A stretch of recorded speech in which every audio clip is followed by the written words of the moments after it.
How do I start? ஒரு பழமொழியோட start பண்ணுறேன். எல்லாருக்கும் உயர பறக்கிற காத்தாடி தான் தெரியும், ஆனால் தூக்கி விட்ட நூல் தெரியாது. Welcome back to our next video from the காத்தாடி நூல். வெறும் சம்மந்தமே இல்லாமல் இந்த பழமொழி சொன்னேன் அப்படின்னு நீங்கள் கேட்டீங்க அப்படின்னா, இந்த வீடியோக்கும் இந்த பழமொழிக்கும் ஏகப்பட்ட ஒரு ஒற்றுமை இருக்குது. அதை பற்றி தான் இன்றைக்கி நம்ம பேச போகிறேன். என்ன பழமொழி சொன்னேன்? உயர பறக்கிற காத்தாடி தான் தெரியும், ஆனால் தூக்கி விட்ட நூல் தெரியாது. உயர பறக்கிற காத்தாடி தான் தெரியும், ஆனால் தூக்கி விட்ட நூல் தெரியாது. தெரியல திரும்பிக்கிறாருமா. எதுக்கு திருப்பி சொல்கிறேன் அப்படின்னா, நீங்கள் புரிஞ்சுக்கணும். சப்ஸ்கிரைப் பண்ணி வீடியோ பாருங்கன்ட்டு சப்ஸ்கிரைப் பண்ணிடுங்க. நான் உங்களுக்கு 5 செகண்ட் டைம் தரேன். 5 4 3 2 1. சப்ஸ்கிரைப் பண்ணியா? சரி, ஸ்ட்ரைட்டாக வீடியோக்குள்ளே போயிடலாம். இந்த வீடியோ எதுக்கு நீ பழமொழி வச்சு ஸ்டார்ட் பண்ண அப்படின்னு நீங்கள் கேட்டிங்க அப்படின்னா, ஒரு முக்கியமான ஒரு காரணம் ஒன்று இருக்குது. இன்றைக்கி வீடியோவில் நான் என்னோடய ப்ரொஃபஷனையும் என்னோடய சேலரி பற்றியும் தான் பேச போகிறேன்.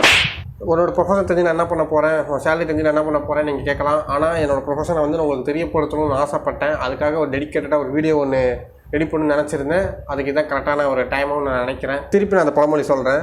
உயர பறக்கிற காத்தாடி தான் தெரியும், அதை தூக்கி விட்ட நூல் தெரியாது. சப்ஸ்கிரைப் பண்ணு. இந்த பழமொழி ஏன் திருப்பி சொல்கிறேன்னா, ஒன்று சப்ஸ்கிரைப் பண்ணுறதுக்கும் சரி, என்னோட தொழிலை வந்து ஒரு லைனில் சொல்லலாம், இந்த பழமொழியை சொல்லலாம், ரொம்ப ஆப்டாக இருக்கும். இந்த பழமொழி வந்து என்னோட தொழிலுக்கு ரொம்ப ஆப்டாக இருக்கும். அதனால தான் திருப்பி சொல்கிறேன்.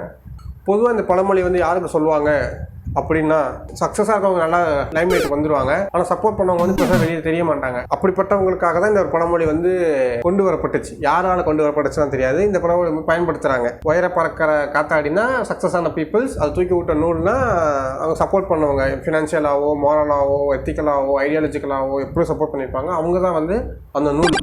இதுதான் மாரல் ஆஃப் த பழமொழி. இந்த பழமொழி நான் ஏன் என்னோடய ப்ரொஃபஷனோட ஆட் பண்ணுறேன் அப்படின்னா, என் ப்ரொஃபஷன் சிமிலர் தான். ஏன்னா நான் சப்போர்ட் டீம் ஒர்க் பண்ணுறேன் தான். நான் வந்து ஒரு டெக்கி, ஐடி இண்டஸ்ட்ரியில் இருக்க ஐடி சப்போர்ட் டீமில் இருக்க ஒரு எம்ப்ளாயி. ஐடி இண்டஸ்ட்ரியை பொறுத்த வரைக்கும் அதுக்கு 1008 பிரான்ச்சஸ் இருக்காங்க. கோடிங் பண்ணுறவங்க இருப்பாங்க, டெவலப்பர்ஸ் இருப்பாங்க, டேட்டா அனலிஸ்ட் இருப்பாங்க, முக்கியமாக யார் இருப்பாங்க அப்படின்னா டெக் சப்போர்ட் வந்து இருப்பாங்க. இந்த ஒரு டீமில் தான் நான் வந்து ஒர்க் பண்ணிக்கிட்டு இருக்கேன். ஒரு ஸ்டார்ட் அப் கம்பெனியாக இருக்கட்டும், இல்லை ஒரு பெரிய ஒரு டெவலப்டு கம்பெனியாக இருக்கட்டும், அவங்க கம்பெனி முன்னேறதுக்கு அவங்க ப்ராடக்ட் ரொம்ப முக்கியம். அந்த ப்ராடக்ட் குவாலிட்டியாக கொடுக்கறதுக்காக நிறைய டீம் ஒர்க் பண்ணுவாங்க. டெவலப்பிங் டீம் இருப்பாங்க, சேல்ஸ் டீம் இருப்பாங்க, மார்க்கெட்டிங் டீம் இருப்பாங்க, ஃபினான்ஸ் டீம் இருப்பாங்க, ஏகப்பட்ட டீம்ஸ் இருப்பாங்க. ஆனால் அந்த எல்லா டீமும் ஒர்க் பண்ணுறதுக்கு, அந்த எல்லா டீமும் டேட்டாவும் செக்யூராக இருக்கிறதுக்கு, அந்த எல்லா டீமும் இன்டரப்டே இல்லாமல் அவங்களோட ப்ரொடக்டிவிட்டியை வந்து டெய்லியும் வந்து ஃப்ளோவில் கொண்டு வரதுக்கும் ஒரு முக்கியமான ஒரு டீம் இருக்காங்க. Hello IT. Have you tried turning it off and on again? அவங்க தான் டெக்னிக்கல் சப்போர்ட் டீம். அப்படிப்பட்ட ஒரு டெக்னிக்கல் சப்போர்ட்லேருந்து வரலாம் நான். ஆனால் இதில் சோகம் என்ன அப்படின்னா, மற்ற ஐடி டிபார்ட்மெண்ட்டை விட டெக்னிக்கல் சப்போர்ட்டில் இருக்க எம்ப்ளாயிஸ்க்கு சேலரி ரொம்ப கம்மி. எக்ஸாம்பிளுக்கு வந்து சாஃப்ட்வேர் டெவலப்பர் ஒரு 2 years எக்ஸ்பீரியன்ஸ் இருக்க சாஃப்ட்வேர் டெவலப்பர் 50,000 வாங்குறான்னு வச்சுக்கோங்களேன். ஒரு சிஸ்டம் அட்மினோ, ஒரு டெஸ்க்டாப் சப்போர்ட் இன்ஜினியரோ 2 years எக்ஸ்பீரியன்ஸில் வாங்குற சம்பளம் 20,000 22,000 அவ்வளோதான் இருக்கும். அது முழுக்க எரிச்சலா இருக்கு. டென்ஷன். இதுதான் வந்து டெவலப்பர்ஸுக்கும் டெக்னிக்கல் டீமுக்கும் இருக்க ஒரு பெரிய டிஃப்ரென்ஸ். பேசிக்காக பார்த்தீங்க அப்படின்னா, ஃபயர்வால்லேருந்து, சைபர் செக்யூரிட்டியிலேருந்து, மெயில் சப்போர்ட்லேருந்து, இன்டர்நெட் இஷ்யூலேருந்து, பிரிண்டர் சப்போர்ட்லேருந்து, டெஸ்க்டாப் லேப்டாப் சப்போர்ட் வரைக்கும், ஏன் இந்த மீட்டிங் சப்போர்ட் வரைக்குமே வந்து மொத்தமாக வந்து சப்போர்ட் பண்ணுறது டெக்னிக்கல் சப்போர்ட் டீம் தான் போகும். அப்படி ஒரு டீமை வந்து எப்படி வச்சுருக்காங்க அப்படின்னா, அண்டர் ரேட்டடாக வச்சுருக்காங்க. பெருசாக வந்து அவங்களுக்கான ஒரு ரெக்கக்னேஷன் வந்து எந்த ஒரு கம்பெனிலுமே அவங்களுக்கு கிடைக்க மாட்டேங்குது அப்படிங்கிறது என்னோட மன குமுறல். ஆஃபீஸில் வந்து ஒரு 15 டீம் இருக்குன்னு வச்சுப்பாங்களேன். அவங்க எல்லாத்துக்கும் சேர்ந்து ஒரு டெக் டீம் இருப்பாங்க. அந்த ஒரு டெக் டீமில் வந்து ஒரு 2 டெஸ்க்டாப் சப்போர்ட் இருப்பான், ஒரு நெட்வொர்க் இன்ஜினியர் இருப்பாங்க. சின்ன ஆர்கனைசேஷன் தான், எல்லாமே ஒரே சிஸ்டம் அட்மின் ஒருத்தர் இருப்பான்.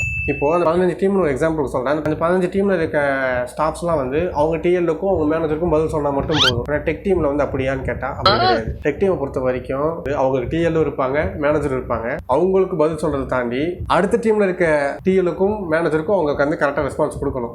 ஏன் என்னோட எம்ப்ளாய் வந்து ஒர்க் பண்ணலை, அதுக்கு என்ன ஒரு விளக்கம் கொடுக்க போகிறீங்க அப்படின்னு அவங்க கேட்டாங்கன்னா, நம்ம அதுக்கு விளக்கம் கொடுத்தா ஆகணும். நம்ம வந்து அவங்கள்ட்ட முடியாது அப்படின்னு சொல்ல முடியாது. அவங்க டீமில் இருக்க ஸ்டாஃப் வந்து எங்கள் மேனேஜர்கிட்ட வந்து விளக்கம் கொடுக்கணும் அவசியம் இருக்காது. ஆனால் நம்ம வந்து அவங்க லேப்டாப் இந்த இஷ்யூவாக இருக்குது, அவங்க நெட்வொர்க் இந்த இஷ்யூவாக இருக்குது, அவங்க டேட்டாக்கு இவ்வளோ இது இருக்குது, விளக்கம் கொடுத்தா ஆகணும்.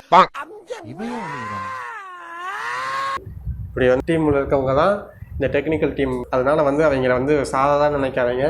ஜென்ரல் ஆர்கனைசேஷனில் வந்து டெக்னிக்கல் டீமை பொறுத்த வரைக்கும் வந்து மற்ற எம்ப்ளாயிஸ் எப்படி நினச்சிட்டு இருக்காங்க அப்படின்னா, இவன் வந்து டிக்கெட் வந்தால் தான், சின்ன இஷ்யூவாக இருந்தாலும் டிக்கெட் வந்தால் தான் வேலை பார்ப்பான். அந்த டிக்கெட் போட்டாலும் என்ன பண்ணுவான், ரீஸ்டார்ட் மட்டும் பண்ணிவிட்டு சரியாக போயிடுச்சு போங்க அப்படின்னு சொல்லி கொடுத்துருவான். முக்கால்வாசி எம்ப்ளாயிஸ் வந்து நினைக்கிறாங்க. நான் தான் வந்து நம்ம ரீல்ஸில் இருக்க கமெண்ட்ஸ்லேயே தான் பார்ப்போம். பேசிக் டெக் டீமில் இருக்கவங்களோட ரோல் எப்படி அப்படின்னா, ப்ராப்ளம் சால்விங் தான் அவங்களோட மெயின் ரோலே. இப்போ அடுத்தவனுக்கு வர பிரச்சனை தான் இவனுக்கு வேலையே, அந்த பிரச்சனை சரி பண்ணி கொடுக்குறது தான் இவங்களோட வேலை. அப்படிங்கிற ஒரு கடினமான வாழ்க்கை முறையை தேர்ந்தெடுத்து வாழ்ந்துட்டு இருக்க தியாகிகள் தான் நாங்கள். அஃப்கோர்ஸ் வந்து எங்களுக்கு டார்கெட் இருக்காது, ஆனால் டிக்கெட் இருக்கும். அந்த கிளையண்ட்டோட ப்ராப்ளம் என்ன, அதுக்கு நீ என்ன சொல்யூஷன் கொடுத்தா, ஃபர்ஸ்ட் லெவல் ட்ரபிள் ஷூட் என்ன, செகண்ட் லெவல் ட்ரபிள் ஷூட் என்ன, தேர்ட் லெவல் ட்ரபிள் ஷூட் என்ன, சொல்யூஷன் ரிசால்வ் ஆச்சா இல்லையா, அவர் எஸ்கேப் பண்ணாரா இல்லையா, டிக்கெட் ரீஓப்பன் பண்ணாரா இல்லையா, ஏகப்பட்ட ஹிஸ்ட்ரி எடுத்துருவாங்க ஒரு டிக்கெட் வந்து. ஒரு டிக்கெட்டுக்கு நம்ம 1/2 மணி நேரம் வழக்கம் கொடுத்தாகணும். புரியுதுல? ஸ்கில்டான ஒரு டீமை வந்து கம்பெனிஸ் வந்து அவமதிக்குதுன்னு தான் சொல்லணும். முக்கால்வாசி கம்பெனி வந்து ஒரு ஃபினான்ஸ் டீம், ஒரு HR டீம், ஒரு ப்ராடக்ட் டெவலப்மெண்ட் டீம் எவ்வளோ முக்கியமோ அதுக்கு ஈக்குவலான முக்கியமான ஒரு சப்போர்ட் டீமை வந்து மோஸ்ட்டாக எல்லா கம்பெனிஸ் வந்து கான்ட்ராக்ட் பேஸ்ல எடுக்கிறாங்க. அவனோட வாழ்க்கையே நாசம் பண்ணுறீங்க. So this is my profession. I am professional techie means technical சப்போர்ட்டில் இருக்க ஒரு எம்ப்ளாயி. இப்போ போயிட்டு நான் அடுத்த வீடியோவில் இன்னும் நல்ல பெட்டரான கண்டனோட வருவேன்னு நினைக்கிறேன். சப்ஸ்கிரைப் பண்ணுறேன், மறந்துடாமல் சப்ஸ்கிரைப் பண்ணுறேங்க. வீடியோ எப்படி வந்துச்சுன்னு தெரியல, நல்லா வந்திருக்குன்னு நினைக்கிறேன். சப்ஸ்கிரைப் பண்ணிவிடுங்க, லைக் பண்ணுறேங்க, ஷேர் பண்ணுறேங்க. அடுத்த வீடியோ சந்திக்கிற வரைக்கும் போயிட்டு வரேன். நன்றி, வணக்கம், பாய்.